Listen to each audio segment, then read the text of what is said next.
Editors അവറിലേക്ക് സ്വാഗതം. പ്രധാന വാർത്തകൾ. കുറഞ്ഞ വൈദ്യുതി, പവർഫുൾ പമ്പിംഗ്, സിനിക്കോൺ പമ്പ്സ്. കരിമണൽ വിഷയത്തിൽ എജിക്ക് വീഴ്ച പറ്റിയോ എന്ന് പരിശോധിക്കുമെന്ന് വി എം സുധീരൻ. ഹൈക്കോടതി വിധിക്കെതിരെ സുപ്രീം കോടതിയിൽ അപ്പീൽ നൽകണമെന്ന് വി എസ് അച്യുതാനന്ദൻ. കേസ് നടത്തിപ്പിലെ വീഴ്ച അന്വേഷിക്കണമെന്നാവശ്യപ്പെട്ട് മുഖ്യമന്ത്രിക്ക് ടി എൻ പ്രതാപന്റെ കത്ത്. സംസ്ഥാനത്ത് മനുഷ്യരിൽ പക്ഷിപ്പനിയില്ല. സ്ഥിരീകരണം ദില്ലിയിലെ നാഷണൽ സെന്റർ ഫോർ ഡിസീസ് കൺട്രോളിന്റേത്. വളർത്തുപക്ഷികളെ കൊല്ലുന്നത് നാളെ അവസാനിപ്പിക്കും.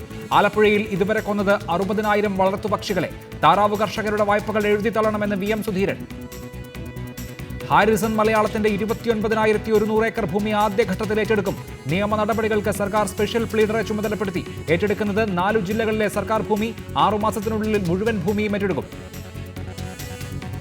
മലബാർ ക്രിസ്ത്യൻ കോളേജ് സംസ്ഥാന സ്കൂൾ കലോത്സവത്തിന്റെ പ്രധാന വേദിയാകും. തീരുമാനം മാനാഞ്ചിറ വിട്ടുനൽകാനാകില്ലെന്ന കോർപ്പറേഷൻ നിലപാടിനെ തുടർന്ന് മേയർ എ കെ പ്രേമജം കലോത്സവ ചെയർപേഴ്സണാകും. എം കെ മുനീറും എ പ്രദീപ് കുമാറും ചെയർമാൻ സ്ഥാനം ഏറ്റെടുക്കാൻ തയ്യാറായില്ല.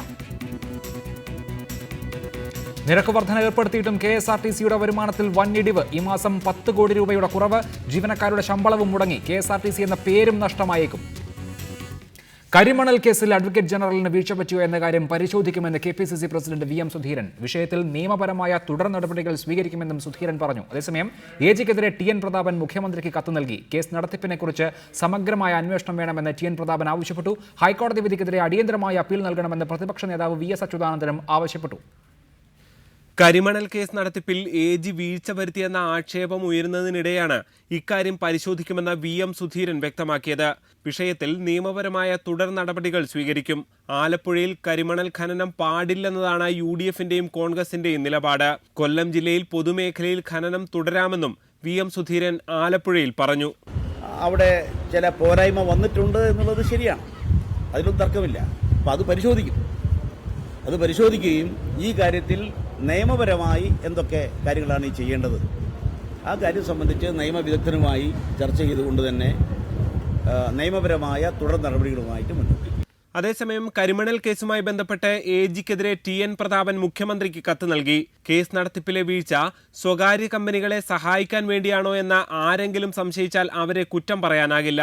ഇക്കാര്യങ്ങളെക്കുറിച്ച് സമഗ്ര അന്വേഷണം വേണമെന്നും പ്രതാപൻ കത്തിൽ ആവശ്യപ്പെട്ടു.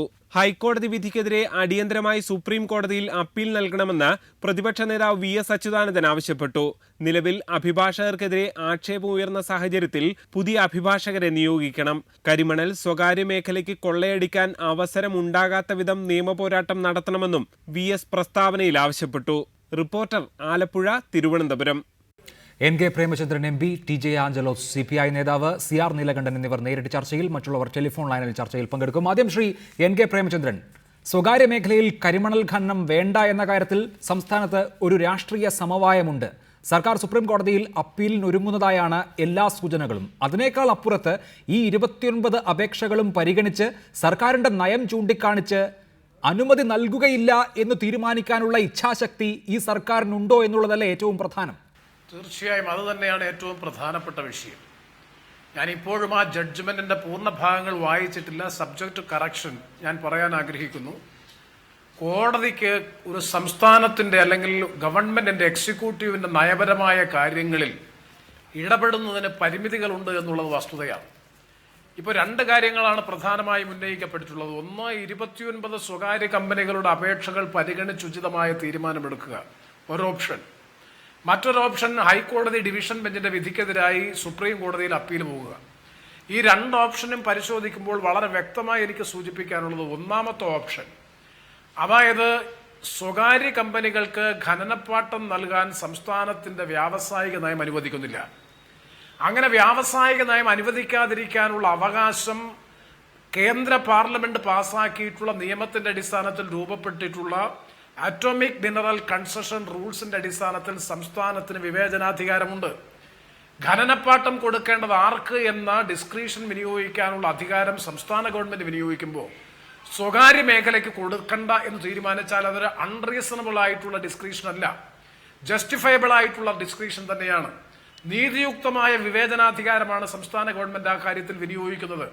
അത്തരമൊരു കാര്യത്തെ സംബന്ധിച്ച് എൻ്റെ അഭിപ്രായത്തിൽ ഗവൺമെന്റ് തന്നെ ഈ 29 അപേക്ഷകളും മെറിറ്റിൽ പരിഗണിക്കുകയും പരിഗണിച്ചുകൊണ്ട് തന്നെ സംസ്ഥാന ഗവൺമെന്റിന്റെ നയവുമായി ബന്ധപ്പെട്ട പശ്ചാത്തലവും കൂടി വിശദമായി രേഖപ്പെടുത്തിക്കൊണ്ടുള്ള സ്പീക്കിംഗ് ഉത്തരവ്, സംസാരിക്കുന്ന ഉത്തരവ് ഇറക്കി ആ ഉത്തരവ് ഹൈക്കോടതിയുടെ മുമ്പാകെ സമർപ്പിച്ചുകൊണ്ട് ഈ കേസ് ശാശ്വതമായ പരിഹാരമുണ്ടാക്കാനും പൊതുമേഖലയിൽ ഖനനാവകാശം അല്ലെങ്കിൽ ഖനന പ്രക്രിയ നിലനിർത്തി മുന്നോട്ട് പോകാനും ആവശ്യമായ നടപടികൾ സ്വീകരിക്കാനുള്ള രാഷ്ട്രീയ ഇച്ഛാശക്തി ഐക്യജനാധിപത്യ മുന്നണി ഗവൺമെന്റ് ഉണ്ടാകേണ്ടത് കേരളത്തിൽ പൊതുരാഷ്ട്രീയ സമവായം രൂപപ്പെട്ട ഒരു വിഷയമെന്ന നിലയിൽ LDF UDF രാഷ്ട്രീയത്തിന് അതീതമായി ഒരു പൊതു സമവായം ഈ പ്രശ്നത്തിൽ ഉണ്ടായ പശ്ചാത്തലത്തിൽ അതിൽ നിന്ന് വ്യതിചലിക്കാൻ കോടതി വിധിയെയും കോടതി വിധിയുടെ ഭാഗമായി ഉയർന്നു വന്നിട്ടുള്ള നിർദ്ദേശങ്ങളെയും ഒരു കാരണവശാലും മറയായി ഉപയോഗിച്ചുകൊണ്ട് സ്വകാര്യവൽക്കരണ നീക്കത്തിന് കുടപിടിക്കാനോ അതിനനുകൂലമായ നിലപാട് സ്വീകരിക്കാനോ സംസ്ഥാന ഗവൺമെന്റ് തയ്യാറാകരുത് എന്നാണ് എനിക്ക് ഈ അവസരത്തിൽ വ്യക്തമാണ് നിലപാട്. ശ്രീ TN പ്രതാപൻ, ഇന്നിപ്പോൾ എല്ലാ കുറ്റവും AGക്ക് എന്ന നിലയിൽ കാര്യങ്ങൾ ചുരുക്കേണ്ട കാര്യമില്ലല്ലോ. 1.5 വർഷം കാലതാമസം എടുത്തു ഇതുപോലെ സുപ്രധാനമായ ഒരു കേസിൽ അപ്പീൽ പോകാൻ എന്നുള്ളത് സർക്കാരിന് ഈ വിഷയത്തിൽ എന്തു മനോഭാവമാണ് ഉള്ളത് എന്നതിന്റെ തുറന്ന സൂചനയാണ്. സ്വകാര്യ മേഖലയിലോ സംയുക്ത മേഖലയിലോ ഖനനം വേണ്ട എന്ന കഴിഞ്ഞ LDF സർക്കാരിന്റെ അതേ നയത്തിന്റെ സ്പിരിറ്റ് ഉൾക്കൊള്ളാൻ ഈ സർക്കാരിന് കഴിയുന്നില്ല എന്നുള്ളതല്ലേ ഈ സാങ്കേതികത്വത്തിന്റെ ഒക്കെ അപ്പുറത്തുള്ള ഏറ്റവും പ്രധാനപ്പെട്ട വസ്തുത?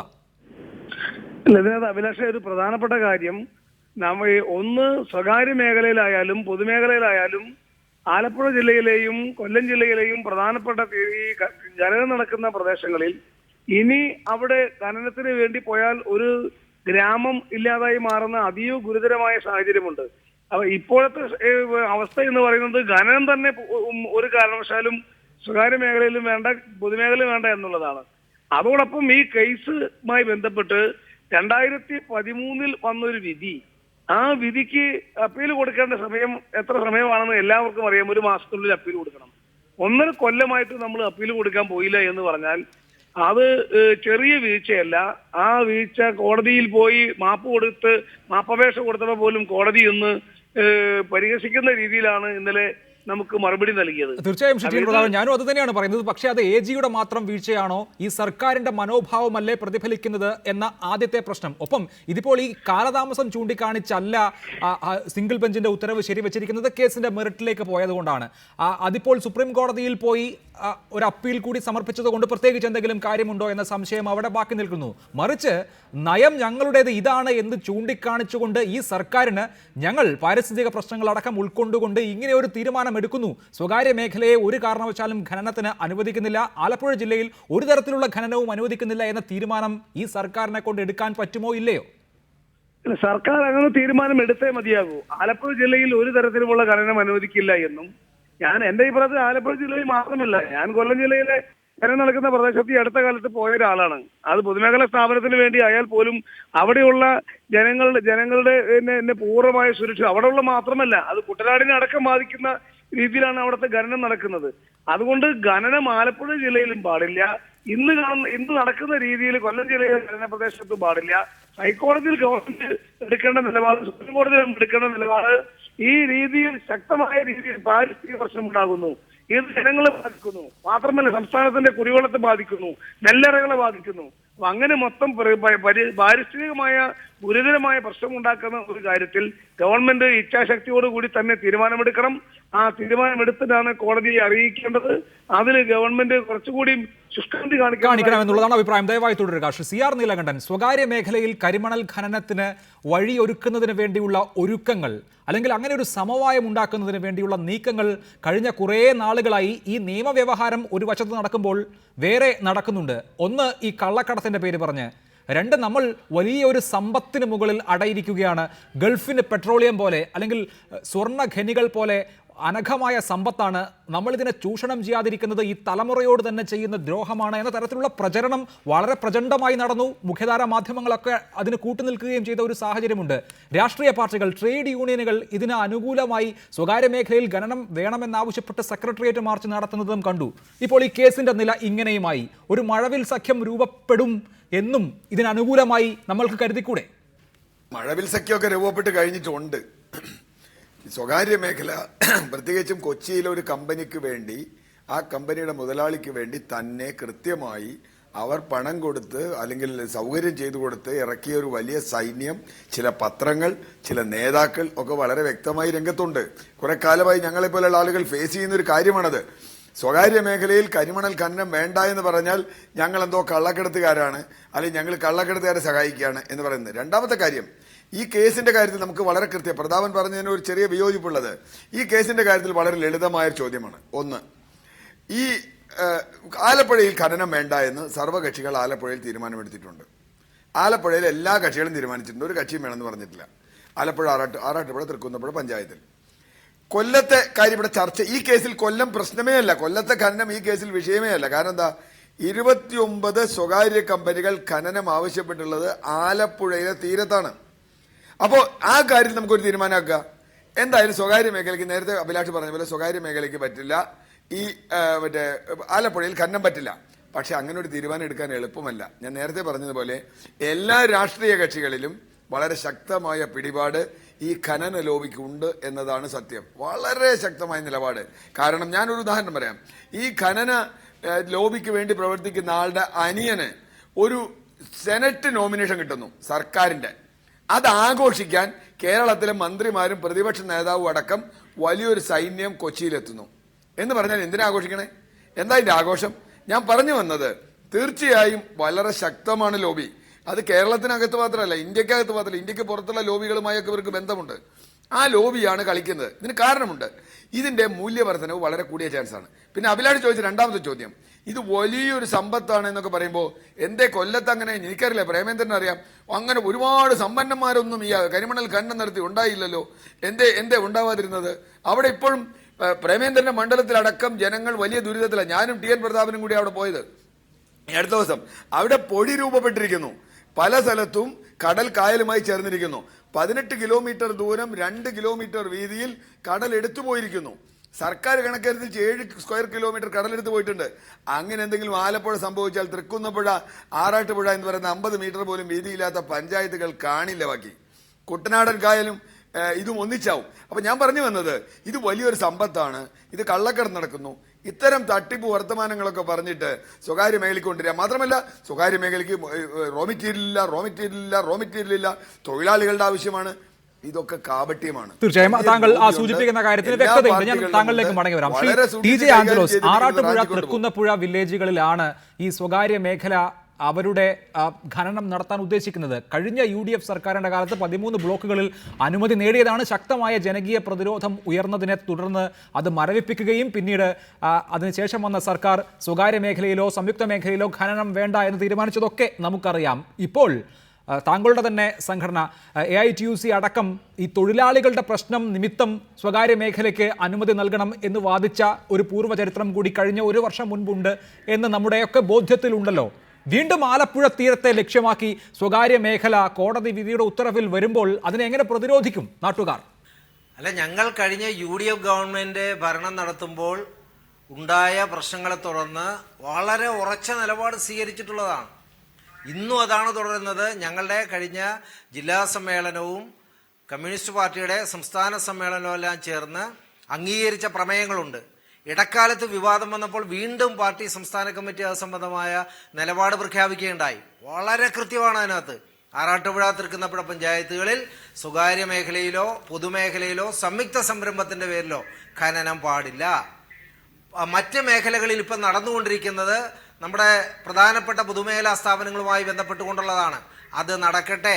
ഒരു കാരണവശാലും സ്വകാര്യ മേഖല പാടില്ല. ഇവിടെ ഉണ്ടായത് വലിയൊരു കള്ളക്കളിയാണ്. ഏതാണ്ട് 10-21 മാസക്കാലം അപ്പീൽ കൊടുക്കാൻ വൈകി, ബോധപൂർവം വൈകി, അതിനകത്ത് കള്ളക്കളി നടത്തി.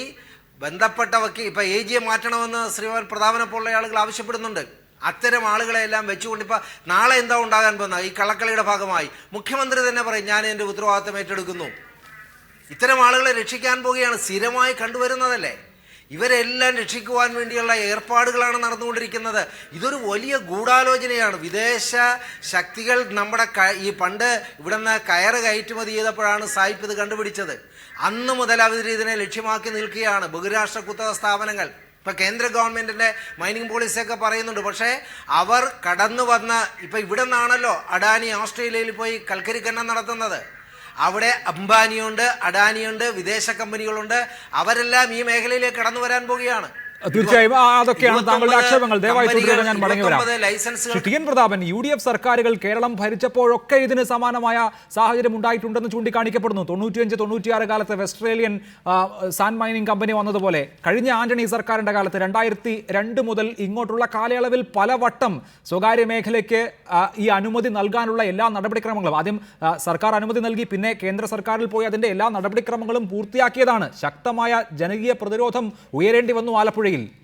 ഇപ്പോഴും ഇതാ കോടതി വിധിയുടെ ആനുകൂല്യമുണ്ട്. ജനങ്ങൾ നേരിട്ട് ഇതിനെ പ്രതിരോധിക്കേണ്ടുന്ന സാഹചര്യത്തിലേക്ക് ആലപ്പുഴയിലെ ജനങ്ങളെ വീണ്ടും നിർബന്ധിക്കുന്നു എന്ന സാഹചര്യമല്ലേ ഉണ്ടാകാൻ പോകുന്നത്? അല്ല, ഇതിനകത്ത് ഏത് പാർട്ടിയോ ഏത് മുന്നണിയോ എന്നുള്ളത് പ്രശ്നമല്ല. ആലപ്പുഴ ജില്ലയിലെ ജനങ്ങളുടെ ജീവനും സ്വത്തിനും ഏറ്റവും അപകടകരമാകുന്ന രീതിയിലാണ് ഈ ഖനനത്തിന്റെ എല്ലാ ഘടകങ്ങളും കെടുക്കുന്നത്. അതും അങ്ങോട്ട് വന്നാൽ അവിടെ ജനങ്ങളുടെ പ്രതിരോധം ഉണ്ടാക്കും. അതില് തീരപ്രദേശത്തെ ജനങ്ങൾ ഞങ്ങൾ ഒറ്റക്കെട്ടായി നിൽക്കും. അവിടെ ഞങ്ങൾക്ക് രാഷ്ട്രീയ ജാതിമത നിറഭേദങ്ങളൊന്നുമില്ല. അത് മുൻപ് കണ്ടതിനേക്കാൾ അതിശക്തമായ രീതിയിലുള്ള ജനകീയ ഇടപെടൽ ഉണ്ടാകും. അതിന് പട്ടാളം വന്നാലും അതിനപ്പുറത്ത് ആര് വന്നാലും ആ കാര്യത്തിൽ ജനങ്ങളെ ബാധിക്കുന്ന, ജനങ്ങളുടെ ജീവനും സ്വത്തിനും ബാധിക്കുന്ന പ്രശ്നത്തിൽ പെരുമാറി കാണിക്കാൻ പിന്നെ ആലപ്പുഴയിലെ തീരപ്രദേശവും അവരുടെ കൂടെ കേരളത്തിലെ തീരദേശ ജനതയും ഉണ്ടാകും. അത് പിന്നെ എല്ലാ വ്യവസ്ഥകളും അത് മനസ്സിലാക്കാൻ ഇരിക്കുന്നേ ഉള്ളൂ. തുടരുക ദയവായി. ശ്രീ NK പ്രേമചന്ദ്രൻ, അപ്പീൽ വൈകിയത് കൊണ്ടല്ല ഡിവിഷൻ ബെഞ്ച് അത് തള്ളിയത് എന്നുള്ളത് വ്യക്തമാണ്. കേസിന്റെ മെറിറ്റിലേക്ക് കടന്നാണ്. സംസ്ഥാന സർക്കാരിന് പരിമിതമായ അധികാരമേ ഉള്ളൂ എന്ന് ഡിവിഷൻ ബെഞ്ച് ചൂണ്ടിക്കാണിക്കുന്നുണ്ട്. സിംഗിൾ ബെഞ്ച് വിധിയിലും അതാണ് ചൂണ്ടിക്കാണിച്ചത്. ഇതിൽ അധികാര പരിധി കേന്ദ്ര സർക്കാരിനാണ്. കേന്ദ്ര സർക്കാരിന്റെ നയം സ്വകാര്യ മേഖലയെയും അനുവദിക്കാം എന്നുള്ളതാണ്. കഴിഞ്ഞ സർക്കാരിന്റെ കാലത്ത് ഈ അനുമതി നിഷേധിച്ചപ്പോൾ കേന്ദ്ര സർക്കാർ ഇവർക്ക് അനുകൂലമായി നിർദ്ദേശം നൽകിയിരുന്നതാണ്. സംസ്ഥാന സർക്കാർ അത് അംഗീകരിച്ചിരുന്നില്ല. പക്ഷേ ഇനി ഒരിക്കൽ കൂടി സംസ്ഥാന സർക്കാരിന്റെ അടുത്തേക്ക് ഈ പന്ത് വരുമ്പോൾ നിഷേധിക്കുക എന്നുള്ളത് സാധ്യമാണോ, പ്രായോഗികമാണോ? ഗവൺമെന്റിന് ഇച്ഛാശക്തി ഉണ്ടെങ്കിൽ നിഷേധിക്കാൻ കഴിയും, പ്രായോഗികമാണ്. പിന്നെ ഈ കേന്ദ്ര നയത്തിന്റെ പേര് പറഞ്ഞ് കുറെ കാലമായി ഒരു നിലപാട് സ്വീകരിക്കുന്നുണ്ട്. കേന്ദ്ര നയത്തിന് ഒരു മാൻഡേറ്ററി ഡയറക്ഷനും കേന്ദ്ര ഗവൺമെന്റ് കൊടുത്തിട്ടില്ല. നിങ്ങൾ ആറ്റോമിക് മിനറൽസിന്റെ ഖനനത്തിന് ഖനനപ്പാട്ടം കൊടുക്കണമെന്നുള്ള ഒരു മാൻഡേറ്ററി ഡയറക്ഷനും കേന്ദ്ര ഗവൺമെന്റ് കൊടുത്തിട്ടില്ല. ചട്ടവും നിയമവും അതിനനുവദിക്കുന്നില്ല. കേന്ദ്ര നയത്തെ സംബന്ധിച്ച് പറയുമ്പോൾ ഞാൻ 98 ലോക്സഭയിൽ ഉണ്ടായിരുന്ന സമയത്ത് 12ാം ലോക്സഭയുടെ കാലഘട്ടത്തിലാണ് ആദ്യമായി ബീച്ച് ആൻഡ് മിനറൽ പോളിസി പ്രൈവറ്റൈസേഷന്റെ പോളിസി വന്നത്. 98 കഴിഞ്ഞിട്ട് ഇപ്പോൾ എത്രയോ വർഷം കഴിഞ്ഞിരിക്കുന്നു. കേരളത്തിൽ നടപ്പാക്കാൻ കഴിഞ്ഞില്ല. നടപ്പാക്കാൻ കഴിയാതിരുന്നതിന്റെ ഏറ്റവും പ്രധാനപ്പെട്ട കാരണം ഞാൻ നേരത്തെ ആവർത്തിച്ചു പറഞ്ഞതാണ്. പരിമിതമായ അധികാരമെന്ന് നിങ്ങൾ വിവക്ഷിക്കുന്ന അധികാരം പരമപ്രധാനമായിട്ടുള്ള അധികാരമാണ്. കാരണം സ്റ്റേറ്റിന്റെ അധികാര പരിധിയിൽ വരുന്നതാണ് പാട്ടം കൊടുക്കുക, ഭൂമിയിന്മേലുള്ള പാട്ടം കൊടുക്കുക എന്നുള്ളത്. മൈനിങ് ലീസ് ഖനനപ്പാട്ടം കൊടുക്കാനുള്ള പൂർണ്ണ അധികാരം സംസ്ഥാന ഗവൺമെന്റിനാണ്. അത് പാർലമെന്റ് പാസ്സാക്കിയ ആക്ടിന്റെ അടിസ്ഥാനത്തിൽ രൂപപ്പെട്ട ചട്ടങ്ങളാണ്. അതുകൊണ്ടാണ് സംസ്ഥാന ഗവൺമെന്റ് മിനറൽസിന്റെ മൈനിങ്ങിന്റെ കാര്യത്തിൽ പൊതുമേഖല മതിയെന്ന് തീരുമാനിച്ചത്. അങ്ങനെ നയം രൂപീകരിക്കാൻ സംസ്ഥാന ഗവൺമെന്റിന് പരിമിതമായിട്ടുള്ള വ്യവസ്ഥ വെച്ച് പരമപ്രധാനമായ തീരുമാനമെടുക്കാൻ അധികാരവും അവകാശവും ഉണ്ടായിരിക്കെ ആ നയം പരിമിതമാണ് എന്ന് പറഞ്ഞുകൊണ്ട് കേന്ദ്ര നയമാണ് നടപ്പാക്കേണ്ടത് എന്ന് ഏത് കോടതി പറഞ്ഞാലും, കോടതി അങ്ങനെ പറഞ്ഞിട്ടുണ്ട് എന്ന് എനിക്ക് തോന്നുന്നില്ല, പറയുമെന്നും തോന്നുന്നില്ല. പറഞ്ഞാൽ അത് നിയമവിരുദ്ധമായിട്ടുള്ള വിധിയായി മാത്രമേ ചിത്രീകരിക്കാൻ കഴിയൂ. ഇത് ഭംഗിയായി കോടതി പറയണം. കേരളത്തിന്റെ വാദം ശക്തമായ നിലയിൽ സമർത്ഥിക്കാനും സാധൂകരിക്കാനും കേരളത്തിന്റെ താല്പര്യം പരിരക്ഷിക്കാൻ കേരളത്തെ പ്രതിനിധീകരിക്കുന്ന അഭിഭാഷക സമൂഹത്തിന് കഴിയണം. അതാണല്ലോ കേരളത്തിന്റെ ഇൻഡസ്ട്രിയൽ പോളിസി എസ്റ്റാബ്ലിഷ് ചെയ്യാൻ കഴിഞ്ഞാൽ മതി.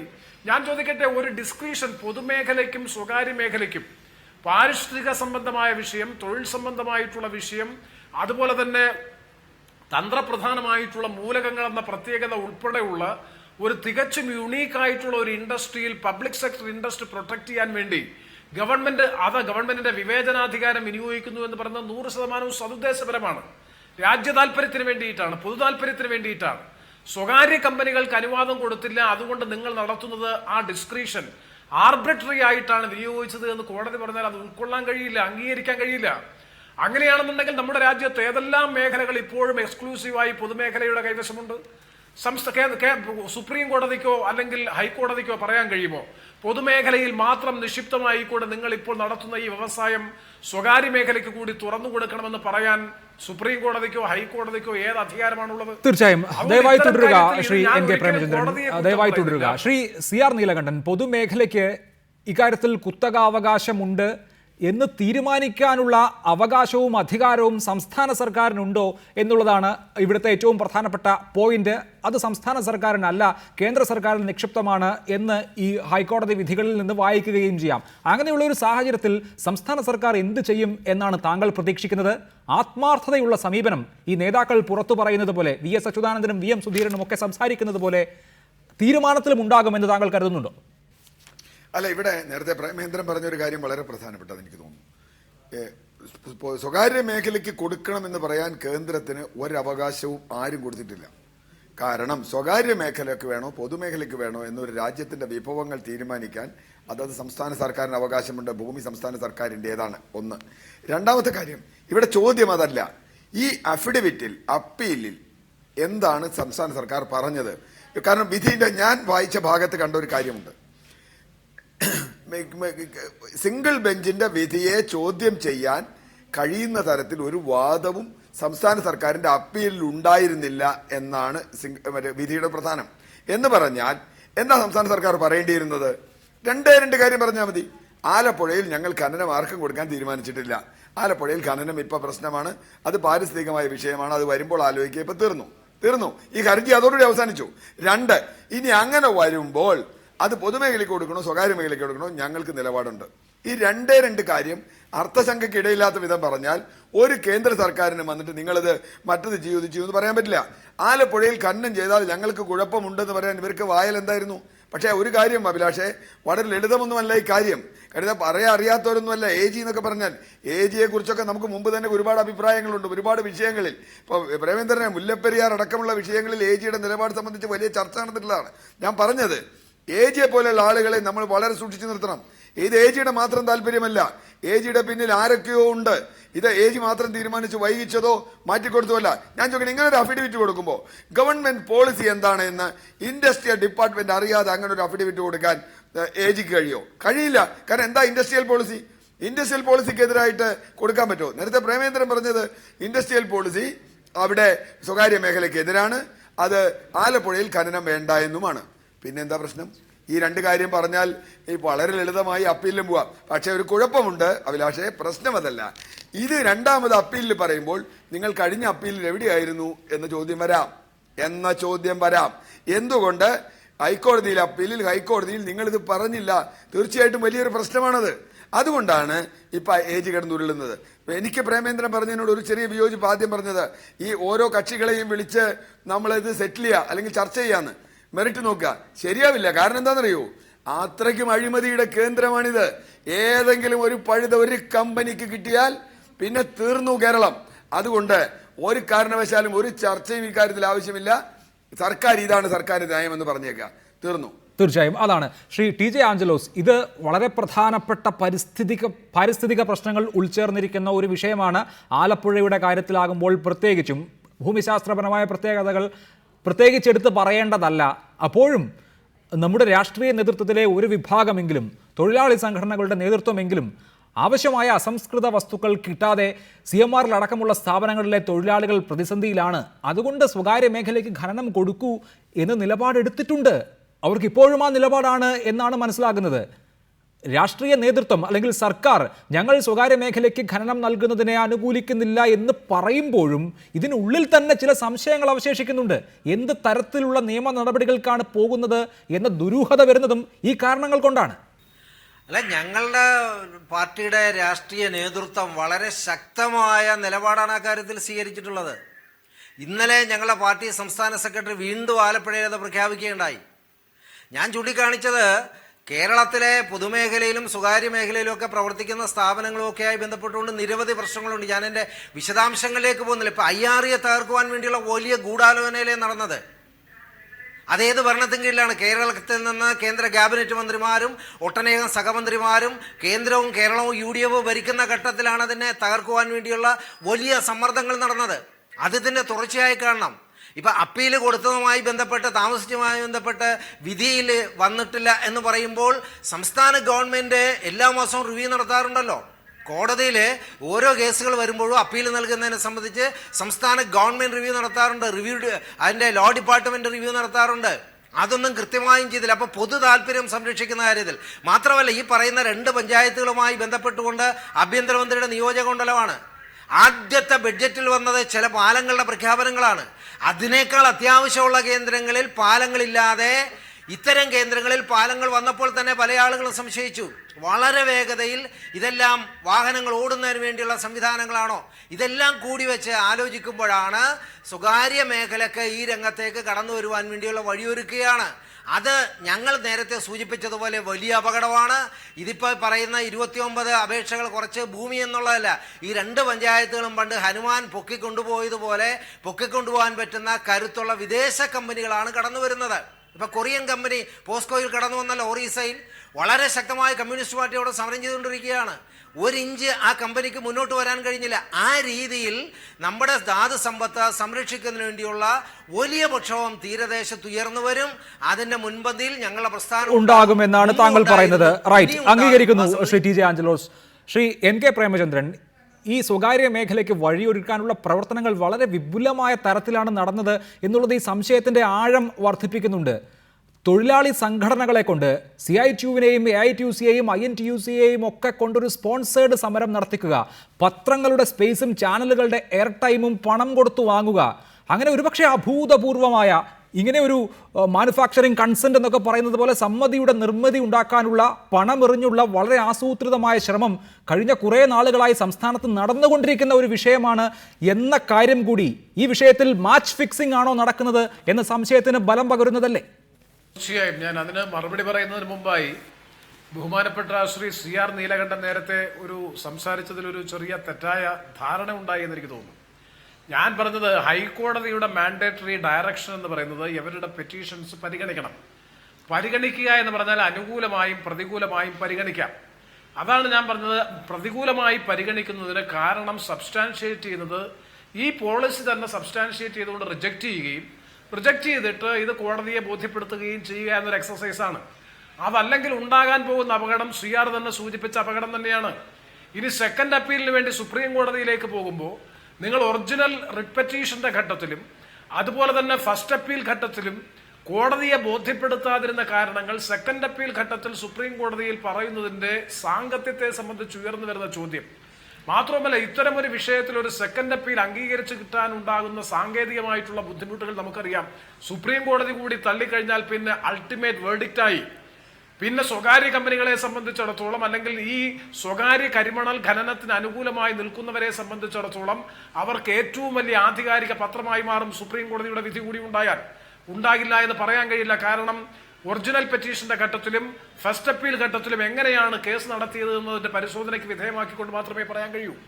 അഫിഡവിറ്റിൽ നേരത്തെ പറഞ്ഞതുപോലെയുള്ള കാര്യങ്ങളാണ് സൂചിപ്പിച്ചിട്ടുള്ളതെങ്കിൽ സ്റ്റേറ്റ് ഗവൺമെന്റിന്റെ പോളിസി സ്വീകരിക്കാൻ ഇടയായിട്ടുള്ള സ്റ്റാറ്റ്യൂട്ടും റൂൾസും ഒക്കെ രേഖപ്പെടുത്തിക്കൊണ്ട് കൃത്യതയോടുകൂടി കോടതിയെ ബോധ്യപ്പെടുത്താത്തത് കൊണ്ടാണ്, ഞാൻ ഇപ്പോഴും അങ്ങനെ തന്നെ വിശ്വസിക്കുന്നു, കോടതിയെ ബോധ്യപ്പെടുത്താത്തത് കൊണ്ടായിരിക്കും പോളിസി മാറ്ററിൽ ഇന്റർവീൻ ചെയ്യാൻ ബഹുമാനപ്പെട്ട കോടതി സന്നദ്ധമായത് എന്നാണ് ഞാൻ വിശ്വസിക്കുന്നത്. കാരണം ഈ ഡിവിഷൻ ബെഞ്ചിന്റെ വിധി പ്രഖ്യാപിച്ചിട്ടുള്ള ജഡ്ജിമാരെ സംബന്ധിച്ച് പൊതുവെ കേട്ടിട്ടുള്ളതും അറിയുന്നതും അടിസ്ഥാനത്തിൽ അങ്ങനെ അത്തരത്തിലൊരു അൾട്രാ ഗവൺമെന്റിന്റെ എക്സിക്യൂട്ടീവിന്റെ അധികാരത്തിലേക്കുള്ള കടന്നുകയറ്റത്തിന് ശ്രമിക്കുമെന്ന് ഞാൻ കരുതുന്നില്ല.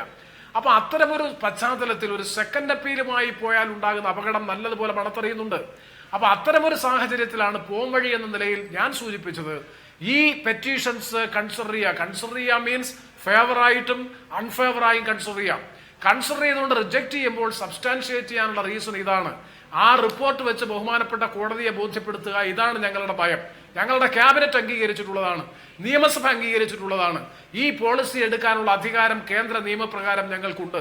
ആ നിലയിൽ ബോധ്യപ്പെടുത്താനുള്ള ഒരു നല്ല എക്സസൈസ് എടുക്കുക, 1. 2, അതിന് സാധ്യത ഒട്ടുമില്ല എന്നുണ്ടെങ്കിൽ മാത്രം സെക്കൻഡ് അപ്പീൽ പ്രൊവിഷനിലേക്ക് പോവുക എന്നുള്ളതാണ് എന്റെ നിർദ്ദേശം. നേരത്തെ അഭിലാഷ് ചോദിച്ച ചോദ്യത്തിന്റെ ഉത്തരം കരിമണൽ ഖനനവുമായി ബന്ധപ്പെട്ട് എത്രയോ പതിറ്റാണ്ടുകളായി കേരളത്തിൽ നടക്കുന്നതാണ്. ഇത് ഞാൻ 100% വിശ്വസിക്കുന്നു. ഇത് കേവലം ഏതെങ്കിലും ഒരു സ്വകാര്യ കമ്പനിയോ തദ്ദേശീയ കമ്പനിയുടെയോ താല്പര്യമൊന്നുമല്ല. 1995 വെസ്ട്രേലിയൻ കമ്പനി എന്ന പേരിൽ ഓസ്ട്രേലിയയിൽ നിന്നുള്ള ഒരു കമ്പനി 1000 തെങ്ങ് പ്രദേശത്ത് ഖനനം നടത്തുന്നതിന് വേണ്ടി വന്ന് അന്നുണ്ടായിട്ടുള്ള വിവാദങ്ങളെല്ലാം നമുക്കെല്ലാം നല്ലതുപോലെ അറിയാം. അന്ന് ഈ ഖനനം സ്വകാര്യ മേഖലയ്ക്ക് ആയിട്ടില്ല. 96-ലാണ് സ്വകാര്യ കരിമണൽ ഖനനവുമായി ബന്ധപ്പെട്ട തീരദേശ കരിമണൽ ഖനനത്തിന്റെ നയം വരുന്നത്. അതിനു മുമ്പ് തന്നെ ഇതുമായി ബന്ധപ്പെട്ട നീക്കങ്ങൾ ഉണ്ടായിരുന്നു. അതുകൊണ്ട് തദ്ദേശീയമായിട്ടുള്ള ചില സ്വകാര്യ കമ്പനികളെ മുമ്പിൽ നിർത്തിക്കൊണ്ട് അമൂല്യ ധാതു സമ്പത്തെന്ന് വിശേഷിപ്പിക്കുന്ന ലോകോത്തര നിലവാരത്തിൽ മെച്ചപ്പെട്ട ഗുണനിലവാരമുള്ള കൊല്ലം ആലപ്പുഴ തീരപ്രദേശത്തെ ഇൽമനൈറ്റ് നിക്ഷേപത്തെ കണ്ടുകൊണ്ട് തന്നെയാണ് അന്താരാഷ്ട്ര തലത്തിൽ പ്രവർത്തിക്കുന്ന കമ്പനികളുടെ നല്ല സ്വാധീനം ഇതിന്റെ പിന്നിലുണ്ടാകും. പക്ഷേ തദ്ദേശീയ കമ്പനികളായിരിക്കും രംഗത്തുണ്ടാകുക എന്നുള്ളത് പ്രത്യക്ഷത്തിൽ നമുക്ക് ബോധ്യപ്പെടും. പോളിസി ഓപ്പൺ ചെയ്ത് കിട്ടിയാൽ കരിമണൽ ഖനന മേഖല സ്വകാര്യ മേഖലയ്ക്ക് കൊടുക്കാമെന്ന നില വന്നു കഴിഞ്ഞാൽ 74% FDI മേഖലയിലാകാം. അതും കേന്ദ്ര നയമാണ്. 74% FDI കേന്ദ്ര നയമാകാമെന്നുള്ള നയം കേന്ദ്ര ഗവൺമെന്റിന് ഉള്ളപ്പോ നിഷ്പ്രയാസം ഈ 74% FDIയോടുകൂടി തീരദേശ മേഖലയിൽ കരിമണൽ ഖനനത്തിനും ധാതു മണലുമായി ബന്ധപ്പെട്ട മൂല്യവർദ്ധിത വ്യവസായങ്ങൾ ഉത്പാദിപ്പിക്കുന്നതിന് രംഗത്തേക്ക് വരാൻ കഴിയും. അതുകൊണ്ട് തന്നെ നിസ്സാരപ്പെട്ട കാര്യമായിട്ട് ആരും കാണണ്ട. കൊച്ചിയിലെ ഒരു കമ്പനിയിലെയും തൊഴിലാളികളുടെയും താല്പര്യം സംരക്ഷിക്കാനല്ല, അന്താരാഷ്ട്ര തലത്തിൽ ലോകോത്തര നിലവാരത്തിൽ പ്രവർത്തിക്കുന്ന വൻകിട കമ്പനികൾ ഇതിന്റെ പിന്നിലുണ്ട് എന്ന കാര്യത്തിൽ ഒരു സംശയവും വേണ്ട. അല്ലെങ്കിൽ ഇത്രയും പണം ചെലവഴിച്ച് ഇത്രയും ഇൻവെസ്റ്റ് ചെയ്ത് പത്രങ്ങൾ ഉണ്ടാക്കി ഇത്രയും രൂപത്തിലുള്ള ഇൻവെസ്റ്റ്മെന്റ് നടത്തി ഇതിനുവേണ്ടി നിലകൊള്ളാൻ ഒരു കമ്പനിക്കും, തദ്ദേശീയ കമ്പനിക്കും, കേരളത്തിലെ ഒരു കമ്പനിക്കും കഴിയില്ല. വലിയ തോതിലുള്ള പിൻബലം അന്താരാഷ്ട്ര തലത്തിൽ ഇതിന്റെ പിന്നിലുണ്ട് എന്ന കാര്യത്തിൽ ഒരു സംശയവും വേണ്ട. അതിനെ അതിജീവിക്കാനുള്ള കരുത്ത് കേരളത്തിനുണ്ട് എന്നാണ് എന്റെ വിശ്വാസം. ആ നിലപാടാണ് കേരളത്തിലെ മുഴുവൻ രാഷ്ട്രീയ പ്രസ്ഥാനങ്ങളും സ്വീകരിച്ചിട്ടുള്ളത്. എന്നാൽ ട്രേഡ് യൂണിയനുകളെ സംബന്ധിച്ചിടത്തോളം അതത് വ്യവസായ സ്ഥാപനങ്ങളിലെ തൊഴിലാളികളുടെ താല്പര്യങ്ങൾ സംരക്ഷിക്കാൻ വേണ്ടി ചില നിലപാടുകൾ സ്വീകരിക്കുന്നു എന്നുള്ളത് ഒറ്റപ്പെട്ട പ്രശ്നമായി മാത്രം കണ്ടാൽ മതി. അതിനെ പൂർണ്ണമായും തിരസ്കരിച്ചുകൊണ്ട് തന്നെ അവരെ പ്രതിനിധീകരിക്കുന്ന രാഷ്ട്രീയ പ്രസ്ഥാനങ്ങൾ വ്യക്തമായ നയം, നിലപാട് ഈ കാര്യത്തിൽ പ്രഖ്യാപിച്ചു കഴിഞ്ഞ പശ്ചാത്തലത്തിൽ ഗവൺമെന്റ് ആശങ്കപ്പെടേണ്ട കാര്യമില്ല, സംശയിക്കേണ്ട കാര്യമില്ല. ശക്തമായി പൊളിറ്റിക്കൽ വിൽ പവറോടുകൂടി മുന്നോട്ട് പോകണം ഗവൺമെന്റ്. അല്ല എന്നുണ്ടെങ്കിൽ ഗവൺമെന്റ് സംശയത്തിന്റെ നിഴലാകും. ഒരു സംശയവും വേണ്ട. റൈറ്റ്. ശ്രീ CR നീലകണ്ഠൻ, ഇപ്പോൾ സൂചിപ്പിച്ച ഈ സംശയങ്ങൾ സംഗതമല്ലേ? CMRL എന്ന ഒറ്റ കമ്പനിയെ കൊണ്ട് ഇത്രയൊക്കെ സാധിക്കുമോ എന്ന സംശയം നേരത്തെ തന്നെ ഉയർന്നിട്ടുണ്ട്. മറ്റു പല താല്പര്യങ്ങളും ഉണ്ടാകാം. പക്ഷേ ഇതിനെയൊക്കെ അതിജീവിച്ചു നിൽക്കാൻ കേരളത്തിന് സാധിക്കും, അല്ലെങ്കിൽ സംസ്ഥാനത്തെ രാഷ്ട്രീയ നേതൃത്വത്തിന്, പരിസ്ഥിതി സംഘടനകൾക്ക്, പൊതുസമൂഹത്തിന് ആ നിലയിലുള്ള പ്രതിരോധ ശക്തിയുണ്ട് എന്ന് താങ്കൾ കരുതുന്നുണ്ടോ? തീർച്ചയായിട്ടും. പ്രേമേന്ദ്രൻ ഉന്നയിച്ച സംശയം ഞാൻ നേരത്തെ പറഞ്ഞതാ. കാരണം എനിക്ക് സംശയമല്ല, എനിക്ക് ഉറപ്പാണ്. കാരണം ഇത് തീർച്ചയായിട്ടും ഇതൊരു CMRLന്റെയോ ഒരു ചെറിയ ആളുടെയോ പ്രശ്നമല്ല. വൻതോതിലുള്ള മൂലധനമുണ്ട്. കാരണം ഇതിന് വാല്യൂ അഡീഷൻ വളരെ കൂടുതലാണ്. ഇപ്പം തന്നെ സിന്തറ്റിക് റൂട്ടയിൽ നിന്ന് സാധനമാണ് CMRL കയറ്റി അയക്കുന്നത്. അത് ഒരൊറ്റ സ്റ്റേജ് കൂടി കടന്നു കഴിഞ്ഞാൽ ഇപ്പോൾ അതിന്റെ വില 5 ഇരട്ടിയാവും. അടുത്ത സ്റ്റേജിന് വീണ്ടും 5 ഇരട്ടിയാവും. അങ്ങനെ 5 ഇരട്ടി 8 ഇരട്ടി വെച്ച് മൂല്യവർദ്ധനവ് കിട്ടുന്ന ഒരു സാധനമാണിത്. അതുകൊണ്ട് ഒരുപാട് താല്പര്യങ്ങൾ ഉണ്ടാവും. നേരത്തെ പറഞ്ഞതുപോലെ ഇൽമനൈറ്റ് മാത്രമല്ല, മോണോസൈറ്റിന്റെ കാര്യത്തിൽ വേറെ ഒരുപാട് താല്പര്യങ്ങൾ ഉണ്ടാവും. അങ്ങനെ തോറിയം അടക്കമുള്ള താല്പര്യങ്ങൾ, ഇതെല്ലാം പരിഗണിക്കുമ്പോൾ വലിയ ലോബി ഉണ്ടാവും. പക്ഷെ ഒരു കാര്യം ഞാൻ പറയാം അഭിലാഷേ, ഒരു സംശയവും വേണ്ട. എനിക്ക് കേരളത്തിലെ പ്രതിരോധത്തെക്കുറിച്ച് എനിക്കൊരു സംശയമില്ല. കൊക്കോക്കോളയ്ക്കെതിരായി കേരളത്തിൽ പ്രതിരോധം ഉയർന്നു വരാമെങ്കിൽ ഒരു സംശയവും വേണ്ട. ഈ കമ്പനിക്കെതിരായ വളരെ ശക്തമാണ്. കാരണം പ്രത്യേകിച്ചും നേരത്തെ പ്രതാപൻ പറഞ്ഞതുപോലെ തീരദേശ മേഖലയിൽ പാഞ്ചലോസ് ആണെങ്കിലും പ്രേമേന്ദ്രനാണെങ്കിലും പ്രതാപനാണെങ്കിലും ഈ തീരദേശ മേഖലയിൽ ജീവിക്കുന്ന ആളുകളാണ്. അവരെ സംബന്ധിച്ചിടത്തോളം ഇത് തുറന്നു കൊടുക്കാൻ കഴിയില്ല. തുറന്നു കൊടുത്താൽ പിന്നെ അങ്ങോട്ട് ചെല്ലാൻ കഴിയില്ല. കാരണം ആ സ്ഥലം ഉണ്ടാവില്ല. അതുകൊണ്ട് തന്നെ രാഷ്ട്രീയ നേതാക്കൾക്ക് കാല് വിറയ്ക്കും, പക്ഷെ വിറച്ചാൽ നിൽക്കേണ്ടി വരും. പക്ഷെ ഞാൻ പ്രേമേന്ദ്രനോട് ആദ്യം പറഞ്ഞ അഭിപ്രായം ഒരു കാര്യം കൂടി പറഞ്ഞിട്ടുണ്ട്. ഞാൻ അദ്ദേഹം പറഞ്ഞതിന് നിഷേധിച്ചതല്ല. കുഴപ്പം അങ്ങനെ ഓരോരുത്തരായിട്ട് ചർച്ച ചെയ്യാൻ തീരുമാനിച്ചാൽ 29 ചർച്ചകളിലും നമ്മൾ ഇടപെടേണ്ടി വരും. ഒരിടത്ത് ഇഴഞ്ഞു പോയാൽ പോവും. പക്ഷെ ഒരുപക്ഷെ അപ്പീൽ കൊടുക്കുമ്പോൾ ഒരാളെ നോക്കിയാൽ മതി, ഒരപ്പീൽ നോക്കിയാൽ മതി. മറ്റേതുപോലെ 29 ഇടത്ത് ഇവർ കയറി വരും. അതാണ് ഞാൻ പറഞ്ഞത്. അല്ലാതെ അത് ഇതല്ല. തീർച്ചയായിട്ടും ഇച്ഛാശക്തി ഉണ്ടെങ്കിൽ ഏത് വഴിക്ക് ഇത് പറ്റും. ഇനി ഗവൺമെന്റിനോ രാഷ്ട്രീയ പാർട്ടികൾക്കോ ട്രേഡ് യൂണിയനോ ഇച്ഛാശക്തി ഇല്ലെങ്കിലും കേരളത്തിലെ ജനങ്ങൾ അതിനെ പ്രതിരോധിക്കുമെന്ന കാര്യത്തിൽ എനിക്കൊരു തർക്കമില്ല.